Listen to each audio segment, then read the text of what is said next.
And there's the 18 on pit road, issue after issue. Now they saw it finally get it refired. They have a miss, but they're going to wait for a yellow to go under the hood. Just 4-tire change, air pressure on Denny Hamlin's ill-handling car. Michael Annett took over the lead. Now he comes to the pit lane. Justin Allgaier will cycle out in front. Here's Brad Keselowski coming in. Danica as well on the pit lane. Vince? Well, Danica Patrick says she just can't get in the way she wants to get into the corner because the car is just too loose. Again, making a chassis adjustment on the 7 of Danica Patrick. Dave? Vince, Brad Keselowski, before the round of stop start, had driven from 29th all the way up to the 9th position. He gets a 4-tire change at this point, a little wedge adjustment on the car. It was just a little bit loose off of turn 4. So Justin Allgaier has not yet pitted. Now slowing in turn 4. Coming to you, boys. Coming to you. That's going to cycle the lead back around to Austin Dillon as Allgaier comes in here. Guys, my heart is beating right now for the championship. Elliott Sadler just got by Ricky Stenhouse with that mistake on pit road, and that's how close this is right now. This is there's still a lot that can happen in this race. Whoa. See him accelerating into the pit stall, Dave. Yep, he knew where the timing line was and he accelerated past it. Carl Edwards would know about that, wouldn't he? He was very good at finding those timing lines. Justin Allgaier, for this run, very tough through the bumps in turn 3 and 4. And the car loose, but tight at the same time, basically landing on, there's no rear grip in this thing. They make a track bar and air pressure adjustment. I can't believe I invited Dave to my wedding and everything. He's still And I can't believe you practiced every Saturday to make that Sunday race so much better, Carl. You did that very, very well. So Kenny Wallace still has yet to pit. Other than that, everybody has stopped in this cycle of pit stops. Remember, Ricky Stenhouse was closing on Austin Dillon before the stops.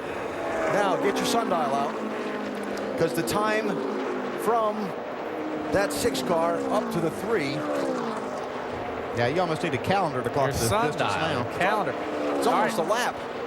Now what Ricky needs is he needs a caution.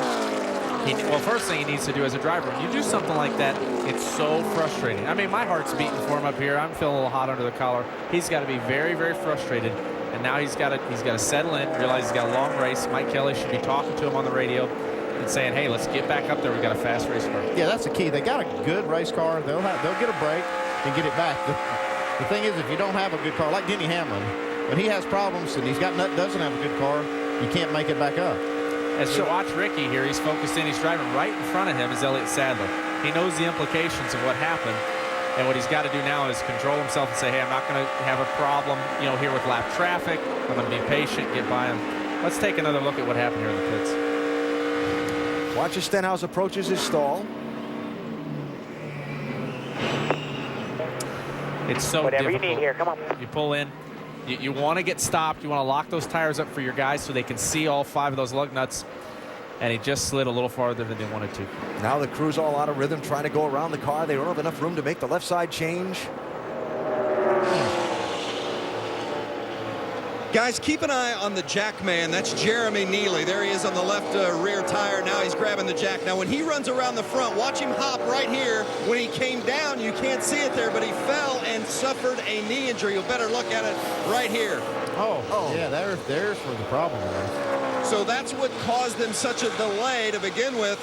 You mentioned, Carl, him having to come around the 40, and then when Jeremy Neely suffered that knee injury, that delayed them even further. They have taken him to the medical center for evaluation. Jeremy's a great guy. I hope he's all right. Took Stenhouse from 2nd place to 11th place, from 2.6 seconds behind Austin Dillon to 23.7 behind. A lot of ground to make up, but a lot of race left in Kentucky.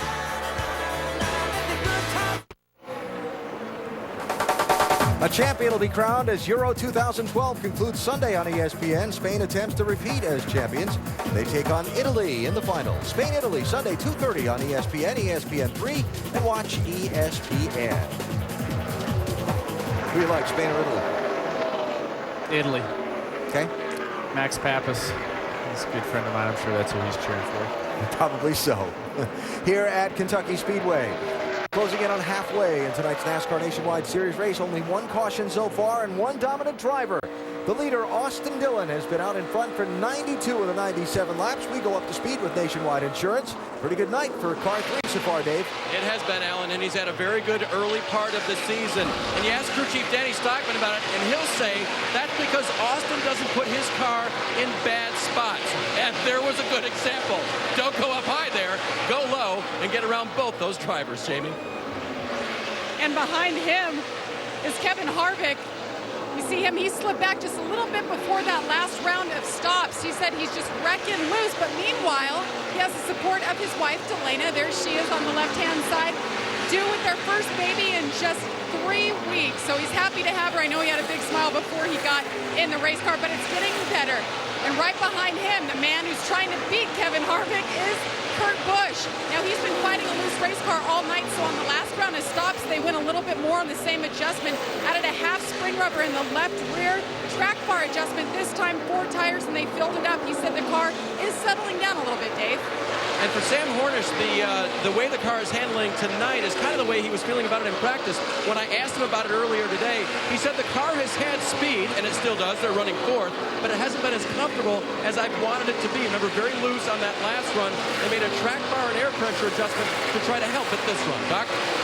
Give a call to Michael Annette. Yeah, Michael is the other Ford. Ricky Stenhouse is one Ford. There's Michael, the other one. This is a former Carl Edwards Roush Fenway car. Of course, they have Roush Fenway, Roush Yates engines. And the setup, basically, is shared setup between the 43 and the 6. And right now, they're going to share a jackman. Right side of your screen, that is C.B. Gilbert with the helmet on. He jacks Michael Annette's car. He's going to be running back and forth up to jack the 6 car when they pit, and back here to jack the 43 when they pit. Yeah, that's got to be That tough. could get interesting if the caution comes out and they both have to pit at the same time. It's tough to be doing that. Rest of the top 10, Brad Keselowski, remember, had the tire violation earlier when they changed just right sides, and the tire changer dropped the lug nut, wasn't back around the car yet. Before Brad took off, he went back to 30th. He's come back to 6th position. Allgaier is right behind Brad there. He was struggling with a tight race car earlier. We saw him up there in 2nd place running for a little while. I haven't heard what he's struggling with now, but he seems to be running pretty well, chasing Brad down. About a half a straightaway back is Brian Scott in the Joe Gibbs car, the one Joe Gibbs car that's running good tonight. Denny Hamlin having trouble with that 18 car, and he's back a little ways. Cole Witt, our in-race reporter, he's hanging on back there in 9th place. That's Denny Hamlin right there. Brian Scott in the 11th. Yep, then Eric McClure in that 14 car, not on the lead lap at the moment. Then you get back to Cole Witt. Vince has got some updates on the 88 of Cole Witt running right there behind the 14 that we're looking at now. Yes, running up in the top 10 says it's loose in, tight in the middle, and loose off. And Alan asked the question earlier when Cole came in for that previous pit stop. It was about 10 laps early because they had a radio issue the first time, did not get enough fuel in on that initial stop. So that was the reason why they had to come in sooner than everyone else on that second pit stop. Hi, Vince, appreciate that update. So that's what set Cole Witt off a different schedule than some of the others. Man, you saw Ricky Stenhouse underneath him there. Looked like they got in the corner. Ricky was loose, and he missed him by just a little bit. Ricky's really driving hard. He's got to remember that big picture, though, right now. Got to try and come back. And the only other car on the lead lap is that 2 of Elliott Sadler, and he's not going to be on the lead lap for long. Dude, I'm driving my off. Thing's a freaking handful. 10-4, man. Stay after it. That's his teammate Austin Dillon about to put him a lap down. That is really tough right now. Elliott Sadler's a veteran. He knows what he wants in a race car. What he's saying there is, guys, trust me, believe me, I'm doing the best I can. We got to fix this race car. There's still a ton of laps left. You know, if Austin Dillon were to get by him right now, Ricky Stenhouse is the next car, so Elliott Sadler would be the lucky dog. So now this is the time. It's the toughest for a race car driver. Elliott Sadler's got to stay dug in. He can't give up here. He can't quit. He's got to do the best he can to stay on that lead lap. If history holds true, he's going to get a caution soon. Longest green flag stretch ever here at Kentucky, 86 laps. Yeah, look We're at that 75 in right now. That 3 car is hooked up. The good thing is he knows what the 3 cars got in it. You know, his crew chief knows here these guys are racing. Whoa, hang on, guts out. everybody. There's Denny Hamlin. Really struggling tonight at 18. No struggles for Austin Dillon. 7-second lead on second place Kevin Harvick. He's led all but 5 of the 106 laps so far.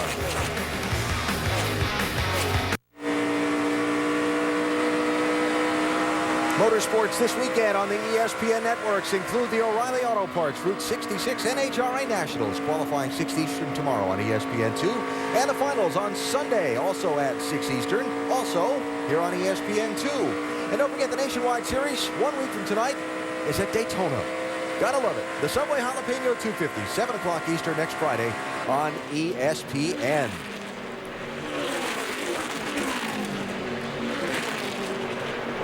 Here at Kentucky Speedway, we are past the halfway point of tonight's NASCAR Nationwide Series race, and really you're looking at the story.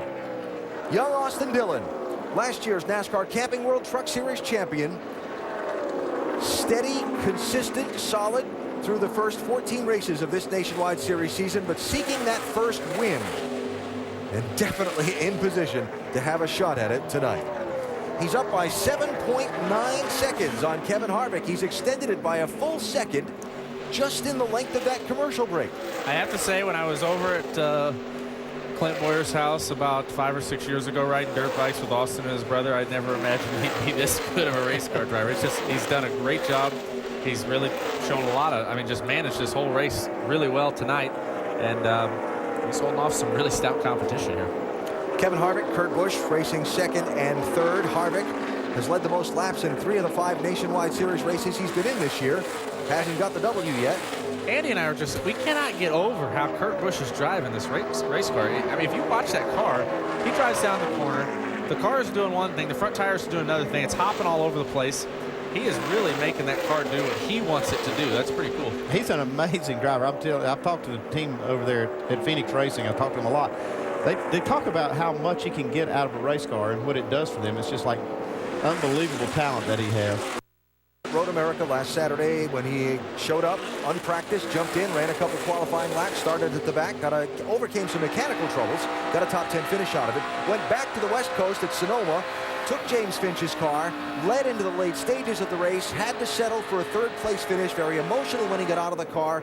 As Kurt goes for second place here on Harvick, what struck me about last Sunday in Kurt Busch was the reaction of other drivers. Clint Boyer, the race winner, in the post-race press conference. Other drivers posting things on Twitter, showing Kurt Busch a lot of respect.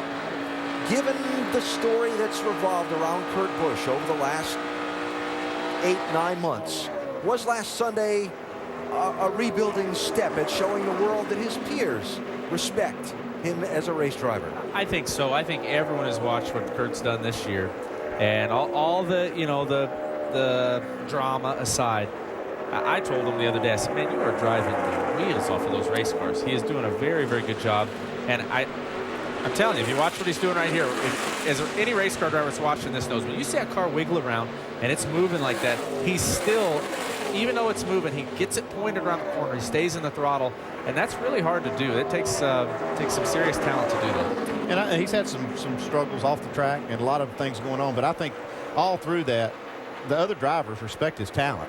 It's because it's so obvious, and I think that's something he does get that respect on the track. Yeah, it's a little demoralizing, you know, I'm not sure what Kevin Harvick's thinking right now, but when a guy like that passes you and his car is moving around that much, it makes you go, dang, man, I got to drive harder.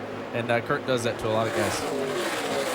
Big Brad watching Kurt Busch take second spot down in the pit studio. Brad, you got a thought on that conversation? Yeah, AB, I was with Kurt today, and we were sitting there talking about last week at Sonoma, and I tell you, he was almost tearing up talking about how close he came to getting a win. And it's really interesting as he went on and we talked about he really wanted to get that race car to victory lane. He drove the wheels off of it. You know, he had a panhard bar that broke, and it was funny. Last week, Tony Stewart said that following Kurt, and he didn't know what was coming out of the back end of that car, but there was pieces and parts flying. He was driving the wheels off of that race car. So, yeah, I think Kurt's really trying to put his best foot forward as far as trying to learn from his incidents in the past. He's got a lot to prove to a lot of people, but that cat can will a race car, no doubt about it. Driving brother Kyle's 54 car here. It's kind of a show within the show as well, watching Kyle watch Kurt on the racetrack as Kurt has picked his way forward from 8th position where he started in this race toward the front. Kyle's been up on that pit wall. He's been talking on the radio to the team. He's been bobbing and weaving as Kurt put that car in places on the racetrack. He's involved in what's going on.